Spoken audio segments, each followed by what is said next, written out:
Mu kizimbe kino bamemba ku lukiiko olufuzi olw'abamasheke mwe bakulungudde ebbanga lya ssaawa 8 nga bali mu kafubo okusobola okukkaanya ku Supreme Mufti omujja. Ku ssaawa 8 oluvannyuma lw'okuwummulamu nate olukiiko luzzeemu okutuula era nga wayise ekiseera kya ssaawa emu olukiiko ne lukkaanya nti District Card wa Kampala Selemani Ndirangwa y'ababeera Supreme Mufti omujja. Sheikh Selemani Ndirangwa Supreme Mufti omupya.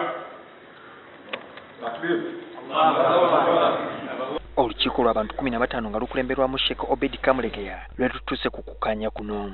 Ndirangwa aweereddwa ababeezi 2. Nwamuteekako mumyuka Sheikh Mahmoud Kibate awadde acting Supreme Mufti wano afuuse deputy Supreme Mufti mu kiseera kyekimu nga ye director wa Sharia.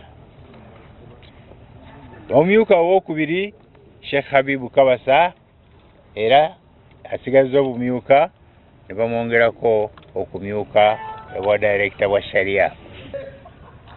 Ate sekutale wa daawa ye mukwano gwammwe Sheikh Nuhu Muzata bamwongeddeko okubeera PRO ng'ate ye mwogezi w'ebikwata ku basiraamu ba Uganda. Ye Supreme Mufti omulonde bw'abadde ayogerako eri bannamawulire ategeezezza nga ensonga z'obwenkanya mu Buyisiraamu ssaako obumu nga bwe zigenda okuba ensonga ssemasonga mu kisanja kye. Ow'amazima ajja kuba mukwano gwange ne mu kulwanirira amazima emaali y'Obusiraamu n'ebintu by'Obusiraamu oyo yenna ajja kuba mukwano gwange ananneegattako mu kkubo erifaanana bwe lityo era okulwanirira amazima n'okuzza ebyobugagga by'Obusiraamu oyo ye mukwano gwange omunafu ng'alina hakki ye ajja kuba w'amaanyi gye ndi.